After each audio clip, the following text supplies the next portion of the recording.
Hello everyone, welcome to this month's edition of North Central Outdoors. I'm your host Nathan Karch. Today's segment is going to be all about boating for the rest of the season. So there's a few different topics that I want to dive into. First and foremost, boating education.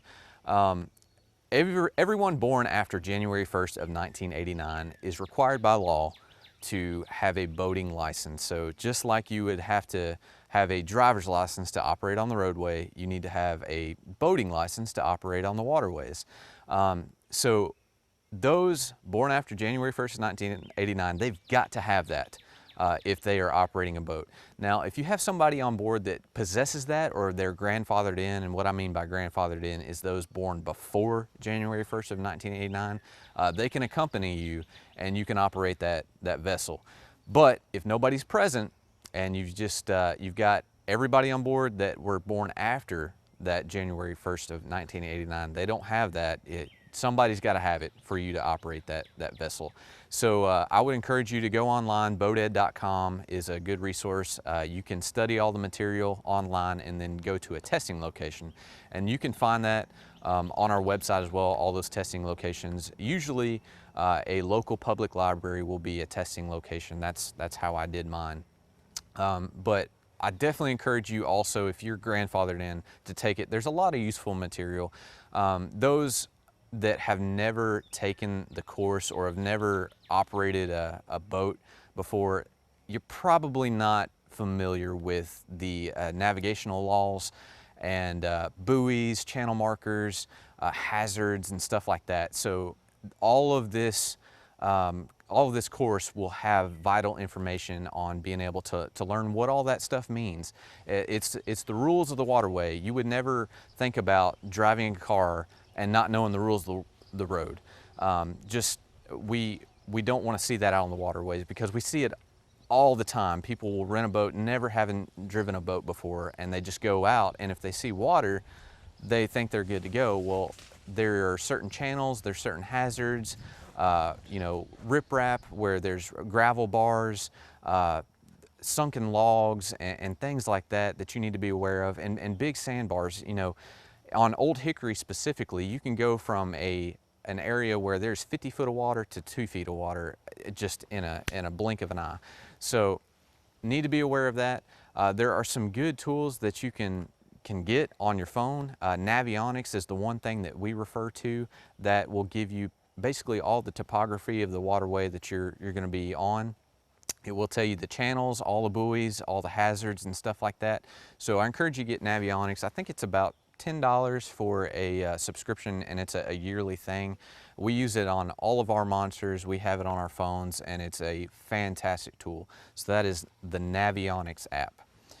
Next, boat ramp etiquette.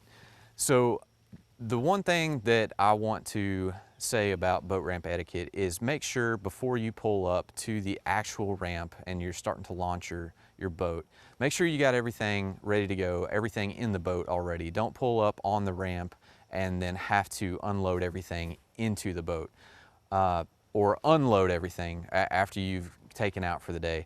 Make sure just pull over to the side or pull in a parking spot and get everything out of the truck. Make sure you put your drain plug in, because that is very, very important to have. You'll never understand how something so small is so important until you forget it.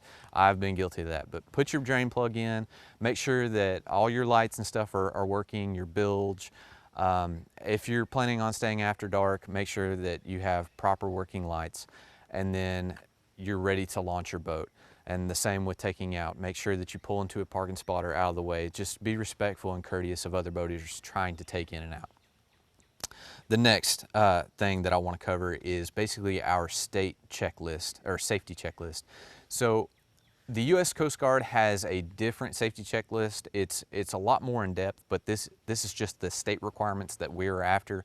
If you were to get contacted by a game warden out there, this is what we would want you to have. And very rarely do we see the U.S. Coast Guard on our waterways, but I'll touch on a couple things that we don't have that they might seek. So first and foremost, I always harp on this. Every single boating segment that I always do is the life jacket. So that is the most important thing.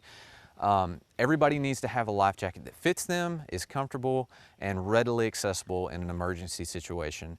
They must be U.S. Coast Guard approved. So these competition vests that we're seeing for water sports, wakeboarding, wake surfing, skiing, those do not count. They're simply a vest that offers a little bit of flotation, but they're not U.S. Coast Guard approved. So make sure they are U.S. Coast Guard approved.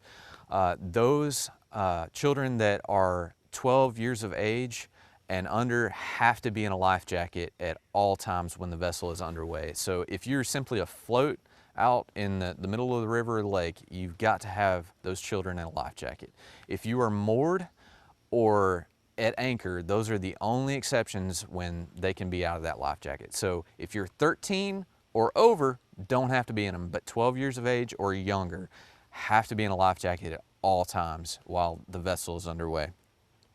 Next is a throw cushion. So boats that are 16 feet in length or greater, you have to have a throw cushion. It is simply just that square throw cushion that has the handles on both sides. If you were in an emergency situation and somebody needed a flotation device, you could throw it out there, and it throws a lot better than a life jacket. So got to have that on board. Also, you'll see them sometimes, you're probably most familiar with them at local swimming pools. They're in like a ring shape, or you might see them on a larger ship. Those count too. That's a Type 4 throwable device, and you can have that.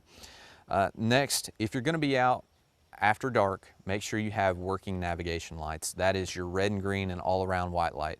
So those are the only 3 lights that can be ran after dark. A lot of people have these LED strips and things like that they're running, or the docking lights. We see that all the time. The headlights, they're on after dark. That is fine if you're trying to locate a buoy or something like that, but you need to flip it on, locate the buoy, and immediately flip it off, because people can't see the orientation of your boat, and oftentimes it blinds them. So your depth perception is already altered at night. So always run with those things on intermittently, trying to locate something, and immediately turn them off. So red and greens and your all-around white light. The all-around white light, when I say all-around, has to be visible from 360 degrees. So make sure that that is the highest point of your vessel.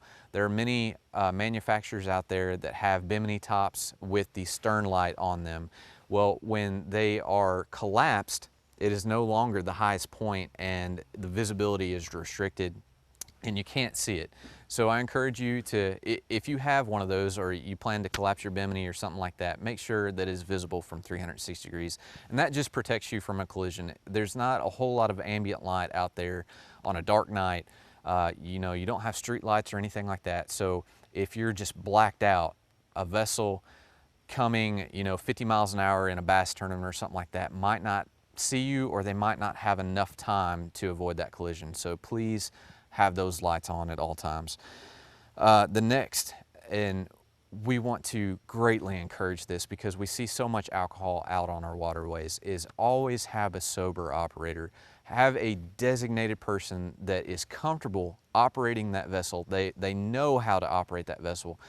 From the time that you leave that boat ramp, they're the designated driver. They're going to be that sober operator, and everybody's out there to have a good time, but we see so much alcohol on our waterways, and we constantly arrest impaired operators. So definitely have that designated driver. There are so many different environmental factors or environmental stressors that compound that impairment out there. You've got the heat, you've got the waves, noise, and all kinds of different other things. So please have that sober operator. The next thing that will get you pulled over quickly is registration. So I'm not talking about expired registration per se.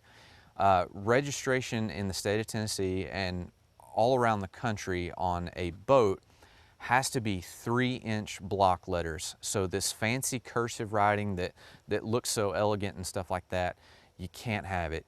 It's got to be contrasting numbers. So if you have a red hole, you can't have any other shade of red or something like that to make it blend in. It's got to be very contrasting. So if it's a red hole, it needs to be white or black.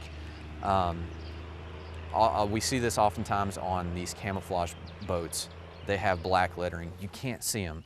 So make sure that you have contrasting numbers, 3-inch block bold letters, and there has to be spaces in between the letters and numbers. So a typical Tennessee registration would be TN space, 4 numbers, space, and then 2 letters. If we don't see that, if they're all running together, then we normally will, come up to that vessel, stop it, and do a safety compliance check. So make sure that you have that in compliance and you won't get pulled over. The last thing is a fire extinguisher. So a lot of boats nowadays, especially these nice wakeboard boats, or if you have an inboard outboard, a ski boat, they are equipped with a fire suppression system or a halon system. So that acts in lieu of a fire extinguisher. But if you have an encapsulated gas tank, you have to have a fire extinguisher. There's 2 different types of fire extinguishers. The push tab, how you check that, if you push it down with the safety tab in there, if you push it down, it pops right back up, you know you're good to go. If you push it down and it stays down, you know that fire extinguisher needs to be replaced. And then of course you have your gauge, whether it's red or green. If it's in the green, you know it's good to go. So periodically check that every 6 months or so, make sure it's in good working condition, and if it's not, replace it. The last couple things that I want to cover is the towing sports. So if you are wake surfing or wakeboarding, skiing, stuff like that, number one, make sure that you have a life jacket on, and tubing as well. Make sure you have a life jacket on, and then if you're operating close to any private dock or commercial marina or anything like that, make sure that you are at least 200 feet away. You are responsible for your wake, and you're responsible for any damages that may occur. So usually when you're wakeboarding, wake surfing, that is a very, very large wake, and it rocks other docks, boats nearby. If they are tied up, you're responsible for your wake. So just be courteous and respectful to other boaters, and operate in an area that doesn't have as much traffic. And then next is, and this is the final thing that we'll cover, is the reckless operation portion that we see so many different times. And reckless operation can come in many different forms. So just like I previously stated, if you're operating very, very close to somebody's boat or private dock, and you're towing a skier, wakeboarder, or a surfer behind you, and you're throwing a huge wake, then you're responsible for those damages, and it's reckless operation because you're operating so close to that private dock.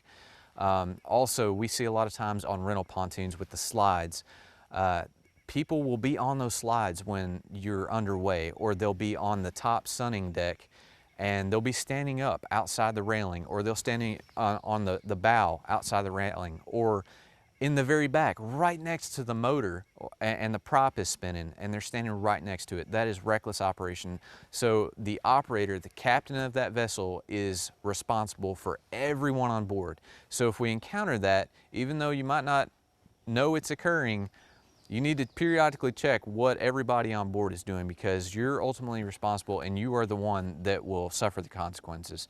You will be the one that will receive that citation for reckless operation. So make sure everybody on board is operating in a safe manner.